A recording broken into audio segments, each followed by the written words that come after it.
अमरावती विभाग शिक्षक मतदारसंघाच्या निवडणुकीशी संबंधित महत्त्वपूर्ण बातमी पाहूया। अमरावतीत राम मेघे महाविद्यालयात येथे भाजपाच्या 5 जिल्ह्याच्या समीक्षा बैठकीचे आयोजन करण्यात आले आहे। या बैठकीत राज्याचे मुख्यमंत्री देवेंद्र फडणवीस यांनी थेट उपस्थित राहून उपस्थित नेत्यांसोबत उमेदवार निवडणीवर चर्चा केली।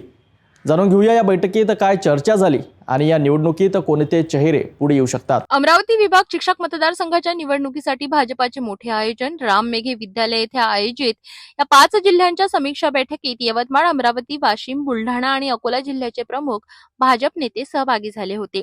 या बैठकीत उपस्थित होते राज्याचे मुख्यमंत्री देवेंद्र फडणवीस, राज्यसभेचे खासदार डॉक्टर अनिल बोंडे, माजी खासदार नवनीत राणा, युवा स्वाभिमान पक्षाचे संस्थापक अध्यक्ष आमदार रवी राणा, अमरावती भाजपा जिल्हा शहराध्यक्ष डॉक्टर नितीन धांडे तसेच भाजपाचे प्रामुख्याने पदाधिकारी उपस्थित होते।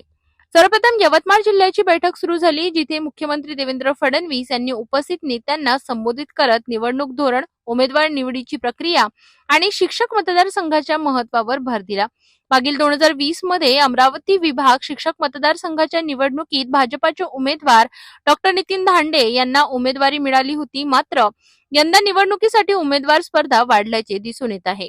अद्याप चर्चेत असलेल्या प्रमुख उमेदवारांमध्ये शेखर भोयर, संगीता शिंदे यांचा समावेश आहे। अमरावती विभाग शिक्षक मतदारसंघाच्या निवडणुकीसाठी 5ही जिल्ह्यातून योग्य उमेदवार निवडण्याची प्रक्रिया सुरू झाली आहे।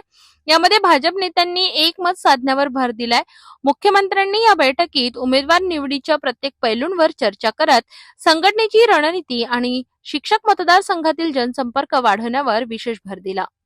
अमरावती विभाग शिक्षक मतदारसंघाच्या निवडणुकीसाठी भाजपाची तयारी जोरात सुरू आहे।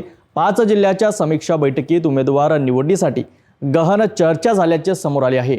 निवडणुकीच्या या रणसंग्रामात कोण उमेदवार ठरेल हे पुढील काही दिवसात स्पष्ट होईल।